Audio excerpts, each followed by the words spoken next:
Enchantée. On est parti pour une petite revue lecture de mes dernières lectures. Il y a beaucoup de titres différents, il y a beaucoup de tomes, pas tome 1 mais beaucoup de tomes différents. Je me suis mis à jour dans mes séries. J'essaye maintenant de me mettre à jour au fur et à mesure. Alors par contre c'est trié dans l'ordre, c'est en crescendo. Donc au début ok, et puis à la fin ça sera masterclass, donc j'ai trop hâte de vous en dire plus. Donc c'est parti, encore une fois il y a beaucoup de Glénat encore, parce que j'ai de la chance qu'il m'envoie et des tomes, donc j'en suis très ravie. Et j'essaie de me rattraper sur les envois qu'il m'avait fait il y a longtemps, donc je m'étais pris beaucoup de retard. Donc c'est parti, et au fur et à mesure de la chaîne, ne vous inquiétez pas, les maisons d'édition seront diversifiées. J'achète beaucoup moins d'autres maisons d'édition que Glénat forcément. Bref. On verra ça évoluera, vous inquiétez pas. Alors ayant une mémoire de poisson rouge, j'ai pris une résolution, juste d'écrire un petit post-it de ce que j'en ai pensé du bouquin, et c'est hyper bien. Parce que du coup, moi là quand je vous en parle, je me rappelle, parce que j'ai écrit, des choses les plus pertinentes que je devais vous dire. Donc on a, après je vais le mettre de côté, Night with a Cat. J'aime bien cette lecture, elle est cool, elle est sympa, les dessins sont assez sympathiques en termes de... Enfin ils sont efficaces quoi, ils sont pas non plus magnifiques, mais avec ces petites couleurs pastel, cette petite colorimétrie pastel, ça ajoute quelque chose. Mais quand t'as pas de chat, tu rentres pas forcément dans le délire, c'est pas non plus pertinent pour toi parce qu'il y a beaucoup de références que t'as peut-être vécu si t'as un chat, donc ça peut être très intéressant. Malheureusement je ne pense pas être le public touché par cette œuvre, même si elle te fait passer un bon moment, mais ça peut finir par être long. Moi ça commence un peu à m'ennuyer, donc voilà. Mais par contre le tome est très qualitatif, ça c'est clair. Il faut pas que j'aille trop vite, sinon il doit durer 5 minutes. On a Under Jester. Ça, c'est un peu tourné comme un webtoon. Enfin, pour moi, c'est un webtoon déguisé en manga, clairement. Un petit bémol, parce que c'est une histoire d'exorciste avec on suit un mec qui est l'ultime exorciste, qui a un pouvoir spécifique qu'on a à peine entrevu depuis les 9 tomes. Et c'est dommage parce que c'est l'intrigue principale et qu'on voit pas. Là, on a encore une autre histoire annexe, très sexualisée, très glauque. Donc pour public averti, hein, parce que c'est pas non plus, là ce tome là il m'a pas chauffé non plus beaucoup, mais c'est toujours sympa à lire, et il y a des refs à des films. En fait voilà, et en fait là t'as des combats, vraiment je vous dis c'est à la webtoon, je vous dis ça se lit, c'est vraiment tu poses ton cerveau et tu lis, mais voilà, ce tome là n'était pas le plus pertinent. À chaque tome t'as une référence à un ou plusieurs films. C'est marrant, mais c'était pas non plus transcendant pour ce tome-là. Mourir de chaud. Alors, Shujinix est un manga extrêmement dense en termes d'infos et de personnages, je trouve. Et malheureusement pour moi, avec une mémoire aussi niaise que la mienne, ça veut dire de lire les tomes aussi séparés, avec 2-3 mois d'intervalle, c'est compliqué, c'est très compliqué, donc j'ai du mal à me remettre dedans. Donc pour moi il y a une relecture à faire de la série, ça sera obligé, parce que là on a énormément d'infos, genre là on balance tous les persos comme ça là. Je vous montre les planches qui sont ma foi très belles.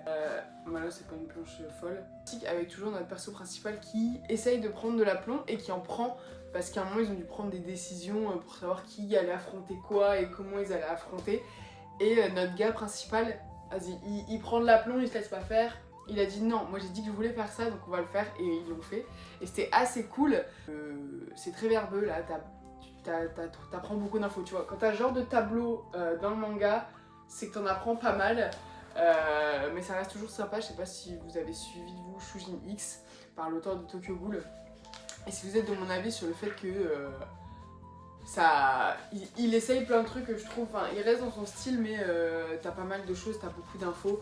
Par contre les planches de fin, je vais pas vous spoiler, je vais vous laisser les découvrir à votre lecture, mais les planches de fin du tome 7 étaient géniales, parce que tout le tome j'étais en mode je comprenais, et à la fin je comprenais plus rien, mais c'était excellent à voir, c'était génial. Je sais pas, le dernier chapitre il m'a marqué.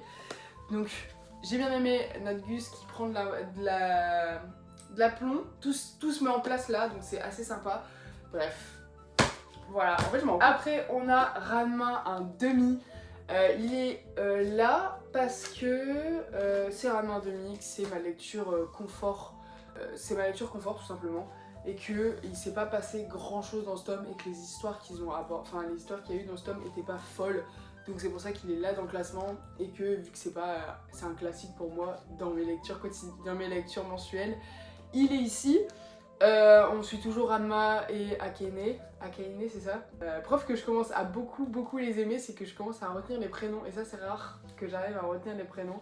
On a toujours ce manga dans cette magnifique édition de chez Glénat qui est incroyable. Celle-là, je l'avais acheté à mes frais pour vous situer à quel point j'aime.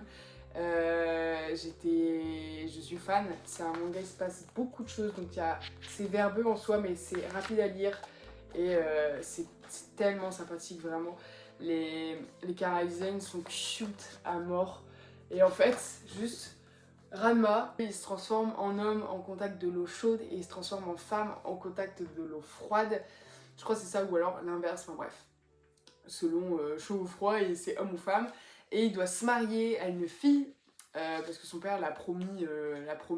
Et du coup, ils doivent être ensemble là, mais voilà. Et annexement, il doit résoudre son problème d'homme ou femme parce qu'il aimerait redevenir un homme définitivement. Trouver n'importe quel moyen pour redevenir littéralement un homme.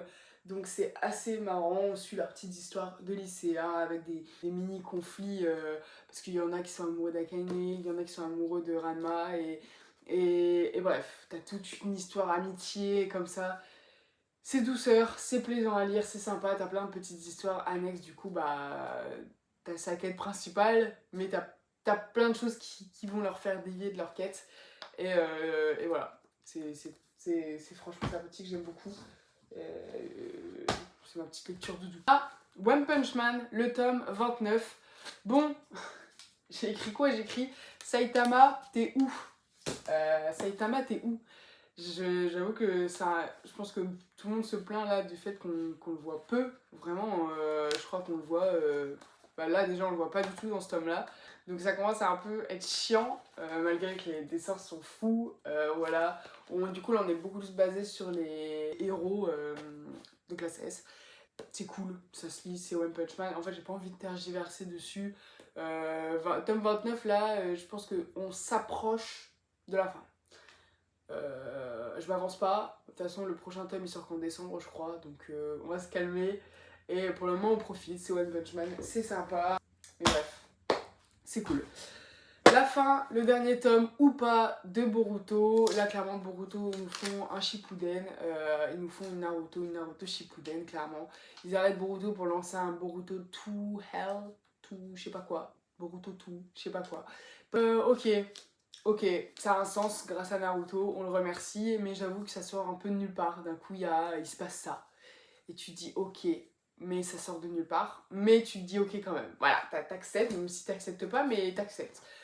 J'aime beaucoup la relation Boruto-Kawaki. Je les aime beaucoup tous les deux. J'aime beaucoup. Moi j'aime bien Boruto. Hein. Moi je fais partie du clan qui aime bien Boruto. J'avoue qu'en manga il est beaucoup plus pertinent. Moi j'ai pas touché à l'anime donc le manga pour moi est cool. Et l'histoire des Otsutsuki, avec les différents personnages des différents Otsutsuki qui ont été créés, bon, me plaisent. Franchement, ça me plaît, ça se lit, c'est bien. En fait, c'est une bouffée de nostalgie, une petite bouffée de nostalgie pour moi. On a toujours le dessin. J'espère que c'est bien cadré. Il s'est passé beaucoup de choses dans ce tome, que malheureusement je peux pas dire parce que c'est un tome 20. Mais c'était très sympa et moi Boruto ça me va et ça se lit, ça se kiffe et je pense que Boruto tout va être cool. La fin de Tokyo Revenger, très rapide à lire, un petit boost d'émotion, un petit boost de fight, un petit boost d'amitié, de copains. Il y a eu un petit peu de tout comme dans Tokyo Revenger, comme dans tous les tomes, t'as un petit peu de tout comme ça. C'est la fin, j'avoue que moi à chaque fois les fins elles me laissent un peu... voilà, j'ai pas de... Il n'y a pas de waouh, il y a pas de... Pour le moment, j'ai pas encore eu une fin d'œuvre qui m'a transcendé ou qui m'a emporté quelque part quelque chose. Là, pareil, tu finis le manga, t'es là, ok. Voilà. Non, mais j'ai pas d'avis. En fait, Tokyo Revengers, ça a toujours été une petite lecture cocooning, une petite lecture sympa. J'avoue avoir déjà eu des petites... en mode, oui, il se passe ça et tout, genre des petits moments d'euphorie dans la lecture. Je pense en avoir eu un petit quand même, parce que c'est quand même la fin, tu vas plus les revoir, ou, enfin, à part dans l'histoire annexe qui sont vachement plaisantes quand même. Mais, bah, c'est une fin, quoi. Tu peux peut-être du mal à donner un avis parce que sinon tu critiques l'auteur, je trouve, de critiquer la fin et puis tu vas pas. C'est pas toi qui as fait le livre, c'est pas toi qui as fait l'histoire. Donc une fin faut l'accepter et elle était cool. Je vous dis, c'est passé plein de choses. Oh là, c'est la romaine du montage qui se rend compte qu'en fait j'ai pas vraiment parlé de Tokyo Revenger à part que c'était la fin et je pense qu'on l'a compris. Mais je souhaite quand même parler de l'œuvre entièrement, que la fin a été sympathique parce qu'on revoit tout le monde. C'est une happy ending, j'ai envie de dire, qui était plaisante, qui n'était pas prévisible du tout, je trouve, parce que grâce au fait de remonter dans le temps, bah, tout peut être changé. Et c'était pas prévisible, donc c'était quand même intéressant, même si je vous dis, c'est passé beaucoup de choses en un seul tome, avec quelques trucs un peu biscornus, mais avec la patte de Tokyo Revenger. Ça a bien marché avec moi, Tokyo Revenger. Moi, j'ai bien kiffé, même l'arc que beaucoup n'ont pas aimé. Moi, il m'a convaincu parce que c'était un rab d'amitié en plus que j'ai kiffé. C'est une lecture sympa, un petit shonen agréable à lire, sans prise de tête. Et voilà, merci Tokyo Revenger. Bref, voilà, je vous laisse avec la vidéo. Ah là là là là. Alors, Shangri, purée, on continue. Alors ça, j'ai enfin refait une lecture et je me suis enfin remis dedans, ou plutôt j'ai redécouvert, ou j'ai découvert presque, parce que quand j'avais lu les 2 premiers tomes, j'étais jeune, c'était il y a 2 ans, c'était vraiment à sa sortie, parce que j'avais eu la box, tout ça, et depuis je n'y avais pas retouché alors que je possède l'intégrale. Mais je me rattrape et Shangri-La Frontière en fait partie, et ça a été une excellente découverte pour le moment. Pour le moment, parce que j'ai lu que 5 tomes et il m'en reste encore 7 à lire. Donc voilà, le tome 1, le tome 1, j'ai kiffé, c'était un, comment on dit ça, t'avais qu'une envie, c'est de tourner la page. Sur un gars qui kiffe les jeux vidéo, sauf qu'il kiffe les jeux vidéo de nul. Il adore les bouses, c'est comme ça qu'ils appellent ça, qui a beaucoup de bugs en fait. Lui ça l'amuse et il s'entraîne et il joue que à des jeux buggés, donc avec un niveau de difficulté élevé. Lui il joue dans un truc hyper difficile avec plein d'anomalies, tout ça. Forcément quand t'arrives dans un jeu vidéo qui est hyper limpide, hyper fluide, bah ça paraît hyper simple pour lui, enfin hyper simple. Non, justement c'est ça qui est bien, c'est que c'est pas abusé, il est pas surcheaté le gars. Donc il va commencer à jouer à Shangri-La Frontière. Donc c'est un jeu de MMORPG, hein, c'est réalité virtuelle, donc le gars existe en vrai, et dans la vraie vie, il ressemble à ce petit oiseau. Bref, j'ai beaucoup aimé les dessins, qui sont fous, qui sont vraiment cool. Là je ras comme ça et en même temps j'ai kiffé le dessin. Ouais, t'as des bêtes de plans comme ça. T'es dedans, t'as tout de suite l'intrigue. C'est très bien expliqué. Tu vois, t'arrives dans un nouveau monde, mais c'est très bien expliqué. Peut-être limite un peu trop parfois. C'est vraiment un manga, tu poses ton cerveau. Enfin, c'est vraiment, t'as pas besoin de réfléchir, il y a tout qui est dit, c'est pas compliqué du tout à comprendre. C'est vraiment, tu poses ton cerveau et juste tu lis. C'est vraiment une lecture qui se lit simplement. Il y a des combats. Les personnages sont pas cons, j'aime bien. Les personnages sont pas chiants, sont pas débiles, sont pas. Le personnage principal n'est pas débile et ça me plaît. Pour un manga de ce genre là en tout cas, je m'attendais à, je sais pas, trop de clichés, trop de sexe, trop de choses en fait, et en fait non, c'est, tu vois, on n'est pas à un niveau de manga avec une hype de fou, mais on a un bon manga. Non, franchement j'ai été surpris, je vous dis, vu que j'en entends pas beaucoup parler et j'ai rebuté à le lire. Je l'ai trouvé assez cool à découvrir, je trouve, pour un jeu comme ça de MMORPG avec des histoires sympas. Je kiffe. Je vous dis, les dessins, ils sont qualitatifs, quoi. Bref, ça, c'est fait. Sakamoto Days, tome 14.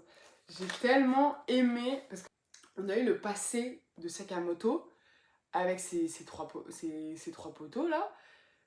En fait, on était tellement dedans durant 2-3 tomes, il me semble que là, on a eu le redéclic, on est repassé au présent. J'ai pas compris, je me suis dit, attends, mais quoi? Et en fait, j'avais oublié qu'on était dans un flashback, tellement le flashback était bon. Donc à la fin du tome, je suis revenue dans le présent, je dis ah oui c'est vrai, merde, c'est pas eux. Donc les 3 personnages, les 3 anciens potes, les 2 anciens potes de Sakamoto étaient trop bien. Je me rappelle, j'ai noté Rion, ma femme, voilà, donc c'est la fille. Et là on s'est arrêté dans un début de combat assez sympathique aussi. Donc Sakamoto, on suit un épicier, ancien tueur, ancien assassin. Voilà, c'est des dessins juste incroyables. Ancien assassin qui est rattrapé par son passé. En gros, il y a tout le monde qui... Voilà, sa tête a été mise à prix. Et donc il y a tout le monde qui forcément qui veut le tuer. Voilà, donc il va être accompagné de 2 petits loustiques assez cool aussi, assez badass qui promettent franchement. Et là on a eu son passé pendant 2-3 tomes qui était extrêmement chouette. Et là du coup on est retourné dans le présent, donc il y a eu des petits plot twists, il y a eu des petits retournements de situation dans ce tome 14 qui a été excellent. Franchement, là, ils nous tiennent toujours en haleine. Moi, pour le moment, j'aime beaucoup Sakamoto Days, ça me déçoit pas. C'est franchement sympathique, c'est un des meilleurs new gen que je lis. Franchement, j'ai beaucoup plus de hype pour Sakamoto Days que pour Jujutsu Kaisen. D'ailleurs, qu'il faut que je me mette à jour terriblement. Mais non, franchement, là, mesdames et messieurs, Full Night, dans cette belle cover rouge vermillon comme ça. Là, je vous conseille de lire parce que il y a tellement de choses, il y a un mélange de plein de trucs. L'auteur, il touche à plein de choses, il essaye plein de trucs. Là, t'as un flashback d'un des persos où il y avait un peu un point d'interrogation sur lui, tu vois. Pourtant, il fait l'intrigue du manga, mais t'en savais pas beaucoup. Et là, t'as eu son petit flashback. Très triste, je trouve, mais bref, je vous laisse découvrir. Franchement, j'ai adoré ce tome. Je l'ai fermé, j'ai dit ah ouais, ouais. Là, j'ai eu un vrai sentiment de cool quoi. Et puis les dessins sont assez sympas. Bon, là, je vous montre une planche qui a pas trop de sens. Attendez, les dessins sont dingues. Il y a. Regardez-moi ça, regardez-moi ça. Les 2 bébés, j'aime bien leur complicité. Un monde où il n'y a pas de soleil, donc il n'y a pas de plantes, il y a pas de soleil en fait. Donc, du coup, les gens sont transflorés à leur mort ou pas. Et ils sont transflorés, donc ils se transforment en plantes.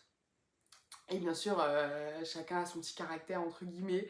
C'est beaucoup plus complexe que ça, mais c'est vraiment excellent. Et du coup, on est sur un monde un peu apocalyptique. Oui, il y a des guerres de peuples, parce que le peuple il dit non, il y en a qui sont pour la transfloraison, il y en a qui sont contre la transfloraison, donc forcément il y a conflit de ouf. Et là, c'est hyper intéressant, c'est hyper bien amené politiquement parlant.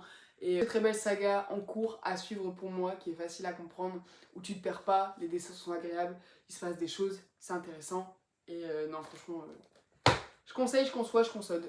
Après, on arrive vers la fin et on arrive sur du très lourd. Là, on est sur du quartier lointain, le fameux, le beau quartier lointain de Jiro Taniguchi. Donc, c'est la 2e œuvre que je lis de lui, pas la dernière. Vous n'êtes pas prêts pour le book haul. Là, on est sur un slice of life. Je sais pas si ça peut se dire comme ça. Pour moi, c'est c'est mieux rythmé qu'un slice of life. C'est un autre terme à employer parce que je trouve ça, c'est trop une globalité, je trouve, slice of life. C'est trop un mot facile à utiliser. Mais c'est chouette, on est sur un père qui a une vie de famille, femme, enfant, et il va se perdre et il va retourner sur la tombe de sa maman. Il va revenir à l'âge de ses 14 ans avec toute sa famille, son père, sa mère, sa soeur, sa grand-mère. Et là, il va se dire, il va avoir un choc quoi. Il va se dire, mais comment on a pu avoir une si belle vie de famille et comment là, on peut être comme ça. Comment j'ai pu perdre ma famille en fait, entre guillemets, c'est ça. Comment ça s'est décroché. Et il commence à revivre du coup ses 14 ans et il va se dire, mais en fait, je peux peut-être changer quelques petits trucs quoi. Je peux peut-être essayer de mettre des choses. Donc en fait, tu vas suivre un gars de 14 ans un gars de 40 ans dans la vie d'un mec de 14 ans et du coup tout le monde ne comprend pas trop, tout le monde dit qu'il a changé parce que bah, forcément il change, tout ça. Il est assez mature. J'ai pas envie d'en dire trop, mais vous avez compris le synopsis, donc franchement, c'était très très chouette. Et je me dis, parce que l'histoire elle est assez tournée comme une de ses œuvres qui est Le journal de mon père. Ça aurait pu, le titre aurait pu s'appeler Le journal de mon père pour moi, donc je suis curieuse de lire son œuvre qui est Le journal de mon père pour me faire une petite idée parce que là c'est vachement tourné familial, filial. Donc ouais, ça m'a fait j'ai kiffé, je me suis dit une histoire qui est assez touchante, assez prenante. C'est la façon dont il a de narrer qui te met toujours en haleine. Juste tu rentres dans le bouquin, tu rentres dans les personnages, tu vis avec eux, t'es pris dans l'histoire, t'es appelé et quand t'arrêtes t'es là en mode trop impliqué. T'es trop impliqué dans l'histoire et c'est ça pour moi je pense qui fait la force des œuvres de Jiro Taniguchi, donc j'ai hâte de découvrir. Peut-être que j'idolâtre trop le gars, mais je sais pas, il m'a trop fait un déclic, donc je suis contente de commencer à le découvrir et je ne suis pas déçue du tout. Cependant, il y a eu quand même un truc qui m'a mis une belle bastonnée dans la tête. C'est pas du tout... Il n'y a pas du tout de guerre, il n'y a pas de combat, il n'y a pas d'épée, il n'y a pas d'armes. Il y a juste de la beauté, de l'histoire. C'était juste beau à lire. C'était juste prenant, c'était juste réel. C'était juste... Donc, les saisons d'Onigashima. Waouh. Alors, l'autrice Kan Takahama, je n'en ai pas fini avec toi. Je le dis clairement, je n'en ai pas fini avec toi. Si toutes tes œuvres sont aussi pertinentes, aussi intéressantes, aussi belles que celle-ci, je vais toutes les lire. C'est clair, honnête. Enfin vraiment, les saisons d'Onigashima, c'était génial. On va suivre une fille qui est obligée de devenir, je vais dire pute. Oui, c'est ça. On va suivre la jeune Tamao qui est... donc on est à l'époque de Keiyo, on est au niveau du quartier des plaisirs Occident. Et on va suivre Tamao qui va suivre sa sœur et sa marraine qui sera obligée de devenir par la suite courtisane. Et en fait, au fur et à mesure de l'histoire, on va la voir grandir et elle va réaliser que elle va découvrir le monde en fait. Elle va se dire ah, mais moi j'aimerais, je sais pas ce que je veux faire plus tard et en même temps j'ai pas le choix de devenir courtisane, tout ça. Vraiment, on la voit clairement pour moi là elle a 14 ans, 15 ans, 16 ans et 17 ans, ouais c'est ça. Et tout était juste en fait. Ce qui fait la puissance de l'œuvre, surtout, c'est le fait que chaque chapitre, il se passe un événement, qu'il soit gros ou petit, hein, il se passe un petit truc. Et en fait, à la fin, je vais vous montrer. L'œuvre, elle est striée, noir, blanc, noir, blanc, noir, blanc. Je sais pas si vous voyez. C'est ce qui fait la séparation. Là, on voit un peu plus. C'est ce qui fait la séparation des chapitres. Donc, il se passe un chapitre. Et au niveau du blanc, ici, t'as une histoire. Ok ? Et cette histoire, c'est l'autrice, c'est une note de l'autrice qui explique de comment elle s'est inspirée, que en fait elle dit ça je me suis inspirée, ça s'est vraiment passé, juste je l'ai narré comme ça, mais ça s'est vraiment passé, à l'époque ça se passait comme ça dans les maisons closes, et en fait elle va expliquer ça, genre à un moment il va y avoir un typhon ou je sais pas quoi, et elle va dire ça c'est le typhon qui date d'il y a tel, et en fait c'est une baume de culture, une baume d'histoire qui te vient à la gueule. C'est hyper chouette, c'est hyper bien, j'ai adoré. On a quelques personnages qu'on revoit et revoit qui sont hyper touchants, vraiment avec une histoire quoi. Et c'était cool, vraiment j'ai tellement aimé, ça m'a tellement, vraiment ça m'a fait une petite brique dans le cœur, genre. Faut que je montre les dessins aussi. Qui sont simples mais efficaces, genre en fait vous avez trop envie de savoir ce qu'elle va devenir, comment ça va se passer pour elle, qu'est-ce qu'on va lui apporter, et surtout c'est bourré de petites informations comme ça historiques sur cette époque là. Ça t'apprend plein de choses sur les courtisanes, sur le fait qu'elles voulaient pas toutes faire ça effectivement, comment ça se passe, que quand t'es petite et que t'es là-dedans, que t'as pas d'argent, t'es obligé de faire ça, est-ce que t'as le choix finalement de le faire, est-ce que finalement t'arrives à t'en sortir.